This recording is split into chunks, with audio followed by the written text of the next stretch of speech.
My name is Lori Power. My company is MP Benefits, and I'm a group benefit consultant. Every week, I love talking to people with great stories. That is my love language, is just to listen to what makes people tick.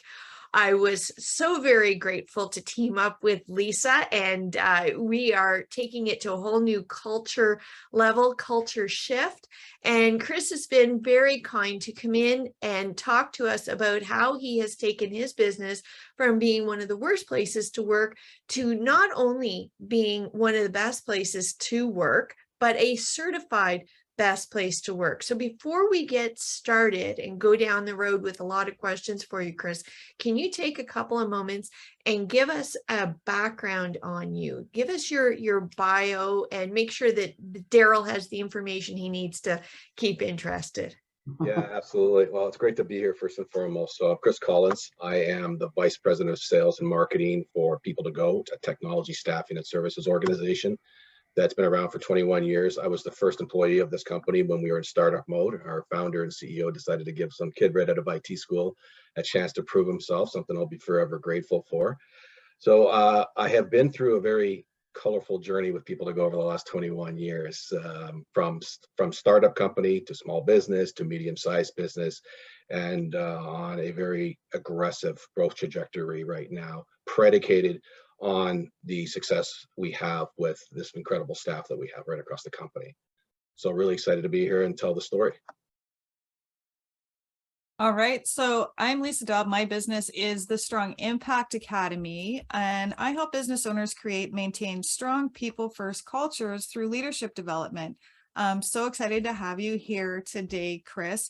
Can you just give us a bit of a brief, like we talk about you going from one of the worst places to work to one of the best places to work. So can you just kind of give us just a brief journey of what things were like before to now? Yeah, I think worse might be a hard way to describe it. It was a bit divisive. We had subcultures within the organization based on each respective department. So there wasn't one single culture or defined core values that we all had to embody. So every department was very unique, but it was disjointed and definitely a bit disruptive in terms of how the respective teams would collaborate to generate successful business outcomes for our customers. Right. So, a lot changed in March of 2020. My partners and I took over the business. Our founder and CEO made us partners and gave us the opportunity to make some positive changes to the business. And our first focus was re-engineering our workplace culture, one set of core values. And this was predicated on the three owners embodying those core values and demonstrating to not just our leadership team, but everyone in the company that this is the way forward. And we were very fortunate that at the time, people were crying out for change. It was absolutely necessary. So it didn't take long for people to embrace that. And I'm sure we'll get into the story as we go along here. All right. Can you talk about that transition for you, going from being an employee of the company to then now you're a partner? Did you feel that made a really big difference in how you could drive the culture that you wanted to see in the organization? Absolutely. I think it gave me an advantage that I've been here as long as I have, because I knew I knew what we did really well, and there were many things we did really well, but I also knew where the proverbial skeletons were in the closet. So we were a very customer-centric culture, if I would describe that overall.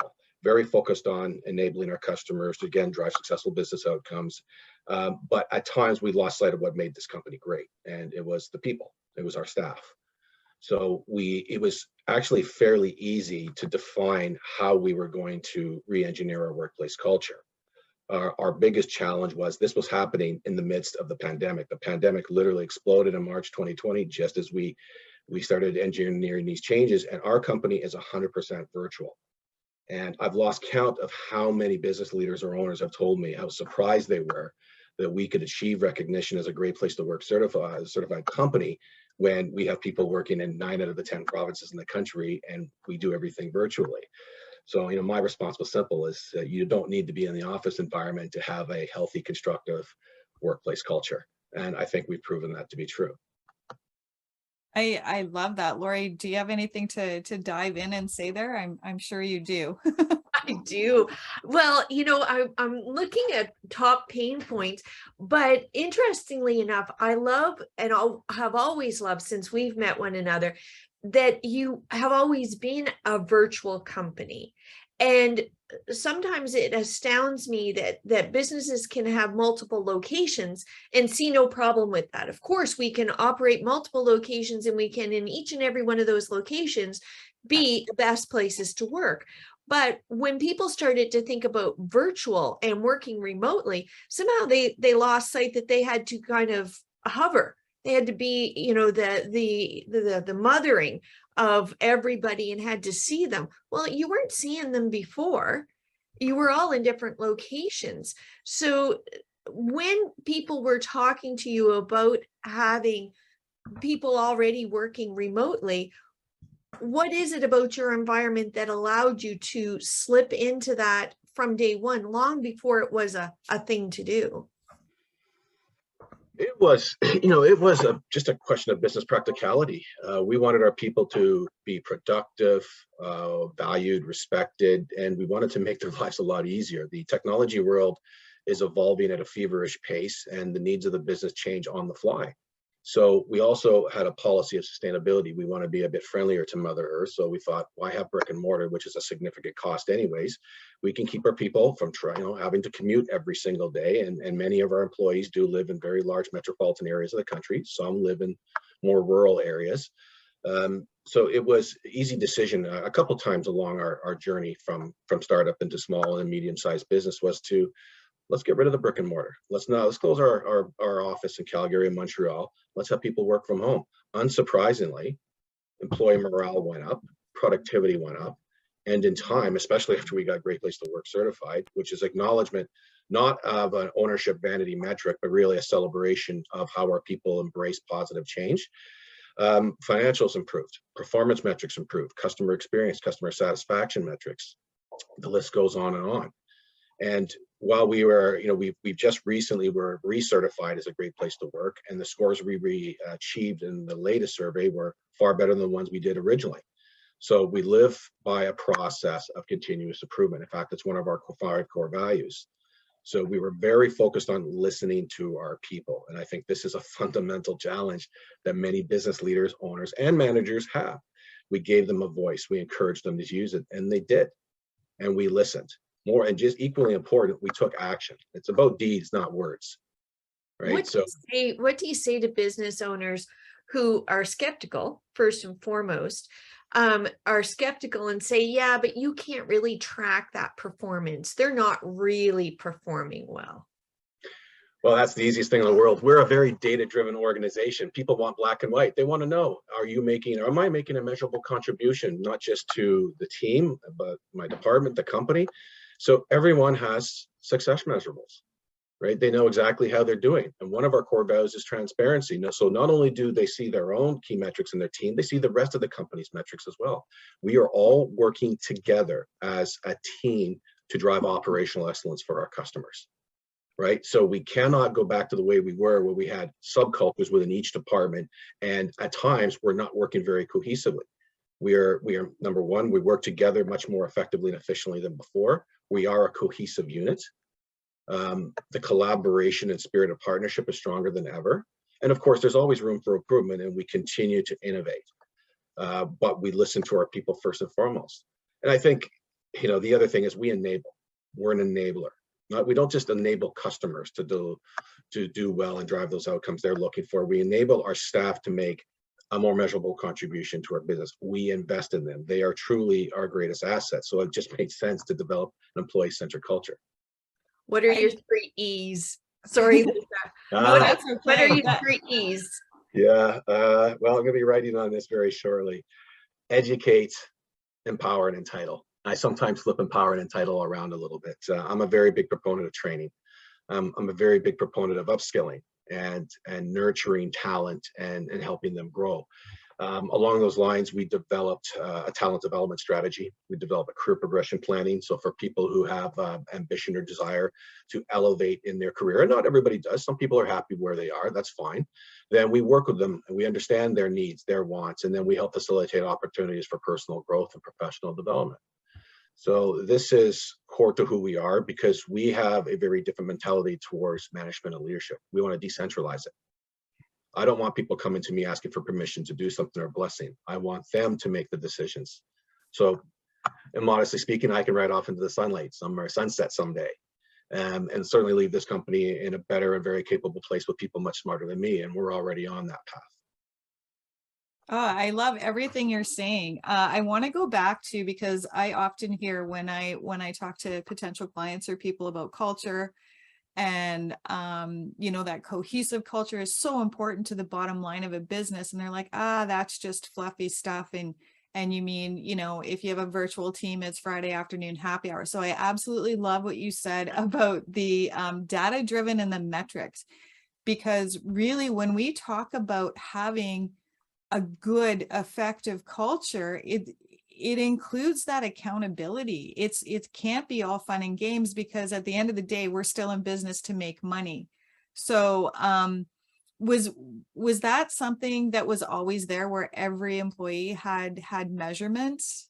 No, not at all.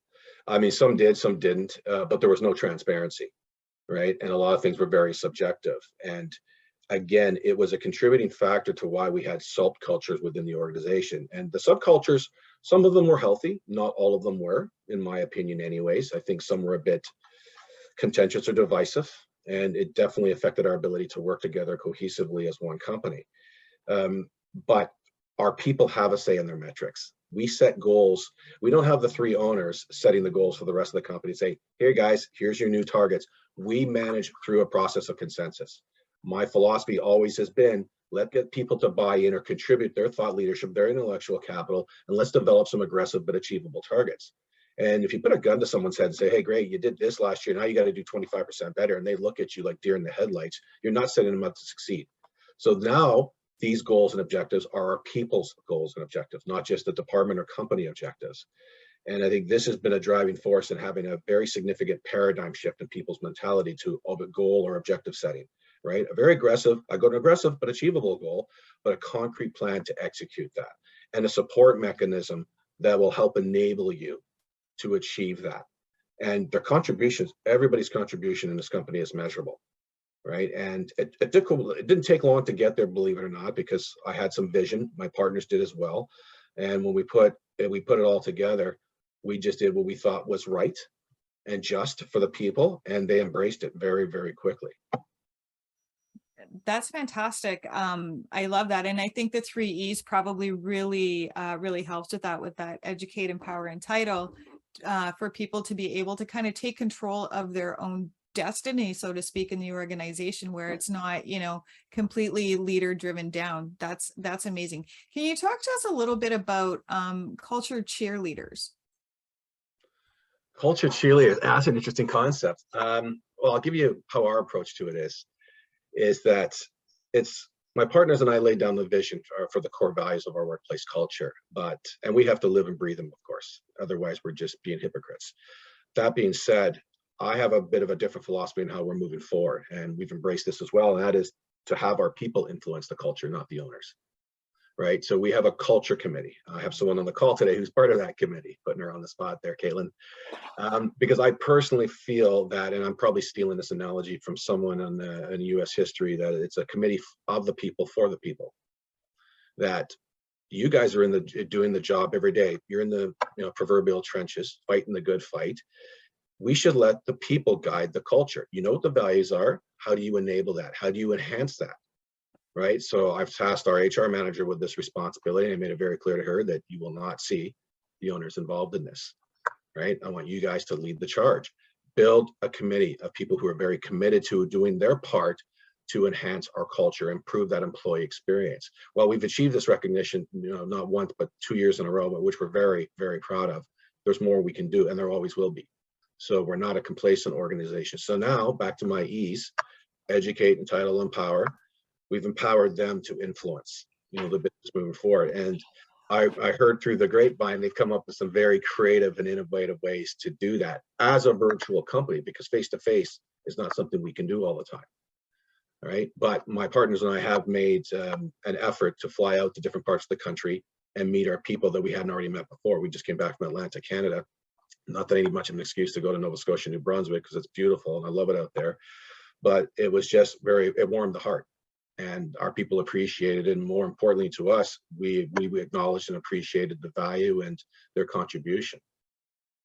Lisa and I talk often about checking boxes.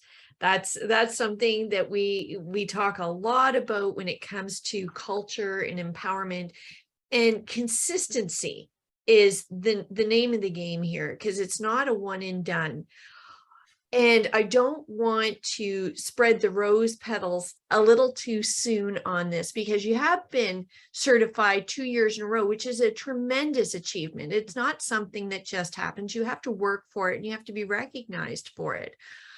For those people that are looking to start empowering their people, looking to start down that culture road, what were some of the frustrations that you had to make a emotional commitment that you were going to be steady, you were going to be consistent, and you were going to stay the course because you could see the vision at the other side? It's not a yellow brick road, and it's not, easily done what you have achieved.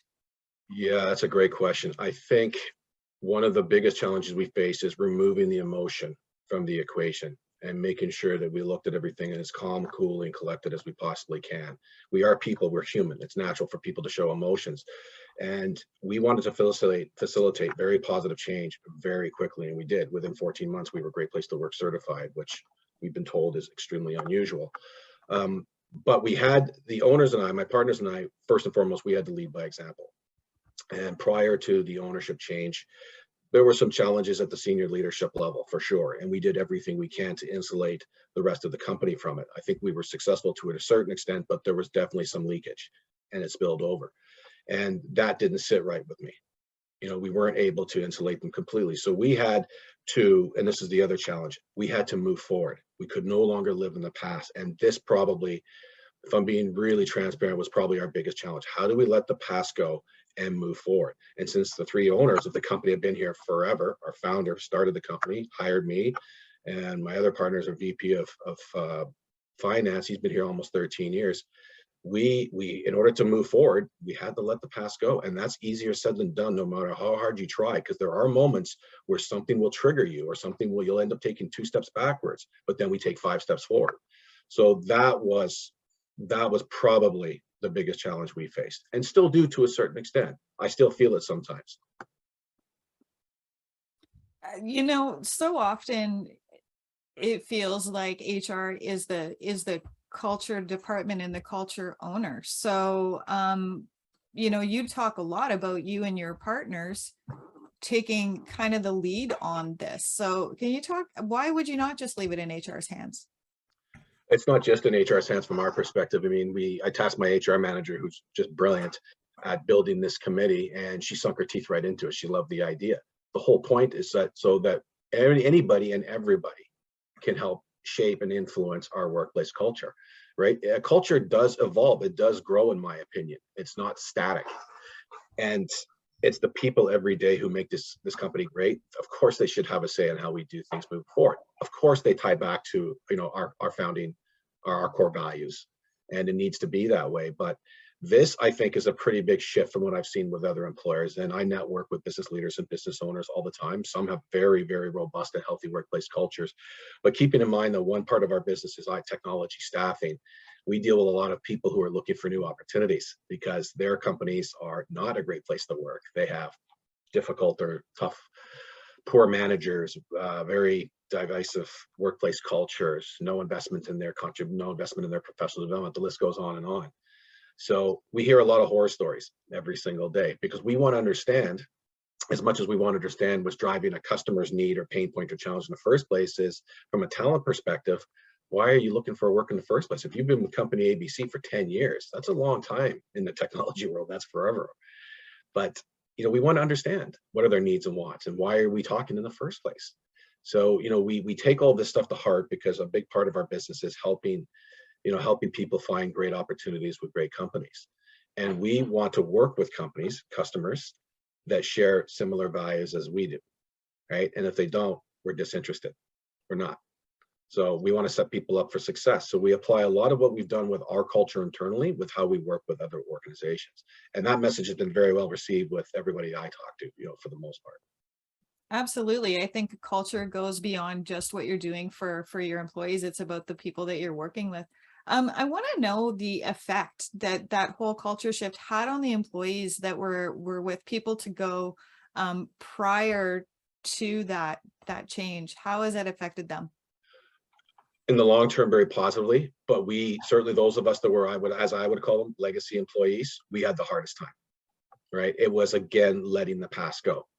And I've been here longer than everybody else besides our founder. So I still have my challenges, to this day about that. But it took time and we knew it would take time, right? And we had to provide a support mechanism. But what's one thing that really helped galvanize us is that we took some very impactful training, and we had, say, a third of our company, including our entire leadership team and a few other people who were designated as leadership potential, participate.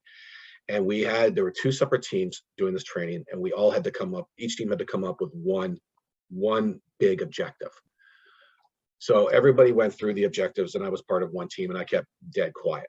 And I knew I was going to go last, so I wanted to hear what everybody else had to say. And then they all had fantastic ideas, great things that we actioned many of them after the fact.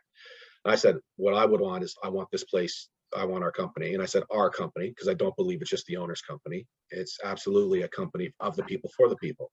Because I want our company to be a top employer. But our first step would be Great Place to Work certification.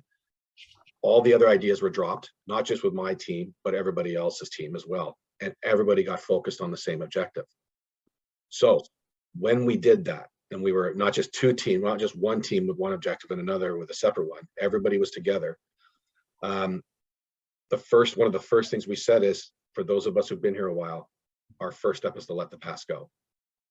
And we knew this wasn't going to happen overnight. It takes time, right? And I personally, I felt I took 5 steps forward, 10 steps backwards some days. It was challenging, and it was challenging emotionally at times. But I made a commitment to my partners. I made a commitment to the staff, who are the beating heart of this company, that we would lead by example, right? And we make decisions by consensus, as a team. So us becoming Great Place to Work certified in less than 14 months, and I would argue very aggressively, it happened less than a year, but we didn't put in we didn't actually register, for the Great Place to Work certification until months later. It happened quicker than even I thought it would. But the key was getting everybody rowing in the same direction, right? And slowly but surely, the past was forgotten and left there. But, I'm a history buff. You learn from the past, and you apply what you learn moving forward. And we did. And it slipped a few times for sure, but we course corrected very quickly. And that's the advantage of being a company our size, is that we move very, very quickly. We're nimble, but constantly focused, and always focused on employee experience. You say something really interesting too, Chris, about learning from the past. You can actually only, in my opinion, learn from the past if you're tracking and measuring already. If it's just something that you're looking at in hindsight, well, we put on some pretty rosy glasses sometimes when we look into the hindsight. Sometimes those glasses are jaded and sometimes they're rosy, but you're with a company that you can rely on that historical data to see where you're going in the future. Daryl had wanted to know if you can expand a little bit more on the entitle. What does this look like to entitle? First, my opinion is, we don't create leaders, we create opportunities for leaders, right? So part of that is identifying the needs and wants of the individuals, right? So we listen. Then we potentially put them through leadership training, or we start training them based on what their specific needs are. So as they start to develop or upskill and develop those skills, we give them opportunities to make calculated and informed decisions, and we help them with that decision-making process. So we're not making emotional decisions or ones based purely on subjectivity. right? We help them become more data-driven. And we were not always a data-driven company, far from it. We were very instinctual, and I would argue flying by the seat of our pants for the better part of close to 18 years. It's remarkable how well we did under those circumstances, but no surprise that things have improved pretty significantly. So again, as I mentioned before, our big focus is creating opportunities for new people to elevate and allow them to make decisions for the business. Right? We have a flat hierarchical structure, but the senior leadership team, the owners and the senior leadership team don't need to make all the decisions. We shouldn't be making all the decisions.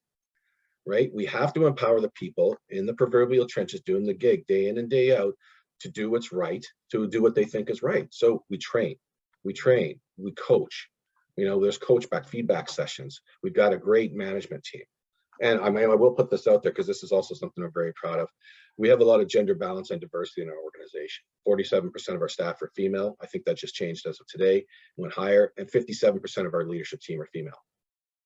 Right? So the entitle and empower, the empower really comes down to allowing them to make even more impactful decisions for the good of the business. Place your trust in the people by training them, giving them that support mechanism, positive acknowledgements. And we're very good at that. We have an employee recognition program. Outside of that, people are getting pats on the back all the time because they go above and beyond. We want them to know that not only do we respect them and value them as employees, but you are making a contribution. And sometimes when you're in the trenches, you're doing your job, you can't be as objective as other people looking from the outside in. So it's our job as owners or the leadership team or anybody in the company, quite frankly, to recognize people. And that's what matters. But the entitle and empower for me has worked very well for us, and we are always looking to identify top talent within the organization that can continue to rise. I'm not going to be here forever, nor are my partners. We all have exit strategies, which we keep to ourselves, but we want to be able to. We already feel very confident that without us, this company can still move forward at a very accelerated rate. I've taken the Disney leadership, and I've enjoyed every single course I've ever done with their leadership development. And one thing that stands out to me when you say about empower and entitle your people is they're great storytellers, but one of their best stories, memorable for me, was parking at the parks, and how they learned a hard lesson because they hadn't empowered the people actually working in the parking lot to make decisions based on the parking lot. And one of the big things is people have to go back to their car because they forgot something, or they've left something in their car and they got to go get it for their kids. And they're all over the place. They've been in the park, the kids are screaming, and they can't remember where they parked. Well, who best to understand how the schematic will work best at a parking lot, but the people actually working it. And as soon as they changed their focus and said, you don't have to go up to higher management to get the answer that they boots on the ground don't understand anyway. Build it so it works, and so everybody in that position can work. And what a change it made. Well, I'll double down on that comment. I will say that one of the most effective techniques I've used to entitle and empower my staff is we've broken the mold of where they come to me or other leaders to say, here, I got a problem, tell me what to do. And they don't do that anymore. They come to me and say, here's the issue, or here's what I want to do and why. This allows me to see, have they applied the training? How calculated or informed is their decision-making process? So there was a point in time where people became surprised when I said, no, you make the call on this. Again, they weren't used to it. Decisions were made from the top down, often are in most organizations. But we have no shortage of people who are incredibly talented who could easily make calculated decisions for the good of the business. So entitle them, train them, support them, pat them on the back, acknowledge the positive. When you've got constructive feedback, you do that privately. But if you really want to formalize things, especially for people who have strong leadership potential, I would encourage people to develop a career progression plan. And that starts by listening, not saying, hey, we think you're great, we want you to be the sales manager. Who cares what the company wants? It's about the needs and wants of the individual. If you're an employee-centric company, as we are, that's where it starts, with the employee. Unsurprisingly, on the plans that we've developed thus far, every single one of their objectives align with what we had in mind for them. Right? So it's encouraging when you get buy-ins from both sides. Again, setting objectives together as a team, right? And that mentality prevails right across the organization. What you talk about reminds me of the book Turn the Ship Around by David Marquet, where it's going from a leader follower to a leader, where the staff comes and says, I intend to, and the leader might respond with very well, unless, like you said, it's going through those things. And I think that people forget that the job of a leader is actually to support the people. You're working for them, they're not working for you. So yeah, I love all of the things that you're saying. Laurel had a question in the chat about have you found that the company has changed with a higher percentage of women on the team? Well, this company stands for equality, right? It should be. This is the way it should be. There's no question about it. I mean, in the technology industry that we live and breathe in, it's improving. The gender balance certainly is. But we created opportunities for everybody to rise. And there were some very talented women in the company who immediately were designated as leadership potential. And again, we went through the educate, entitle, empower, methodology. So we have some teams in the organization up until recent, we're all female. And we have some that are more male dominated, but overall 57% of our leadership team is female, and they are leading the way, but they're doing so collaborating very efficiently and effectively with their counterparts, right? So we have other objectives. We want to have not just gender balance, and as Canada is one of the most multicultural countries in the world. We have our workforce, the 600 plus technology resources supporting our customers daily come from all walks of life, many different nationalities and ethnicities. We know we have ambitions to hire more Indigenous people from the military, people with disabilities. We want to be encompassing of what makes this Canada so great. So we still have work to do, but starting with the staff we had, it wasn't even much of a conscious decision. It was like breathing for us. It was just natural. All right.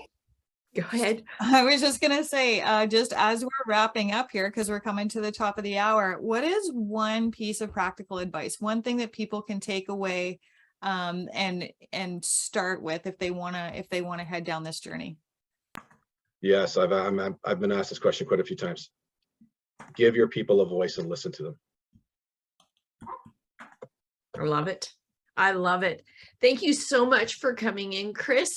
We really appreciate the stories.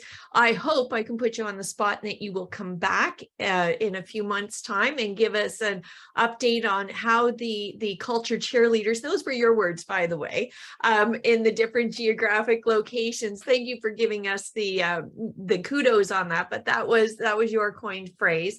And give us an update on how things are going and what you might be doing different to reestablish the certification for next year, because it's never going to be stagnant. And we know that, and we want to grow and learn and continue to have these great conversations. If you've liked what you see, next week we're back with SHIfT, and we're going to talk a real conversation about obesity. And this isn't a diet program. I love the way that you had outlined, Chris, about making a workplace for all. And part of making a workplace for all is seeing beyond the body type. That is still a bias that is very prevalent in the workforce. Doesn't matter where you are in the world. Age and body shape is a bias. And next week, we are going to start down that journey of having a real conversation about the unspoken bias that we figure that we all feature in, regardless of how well that we think we don't. So if you like it, next week we start on that segment. And Chris, again, thank you so much. Thank you for my co-host, Lissa. Thank you for everybody coming in. Always the best part of my week. Thank you, everyone. Take care.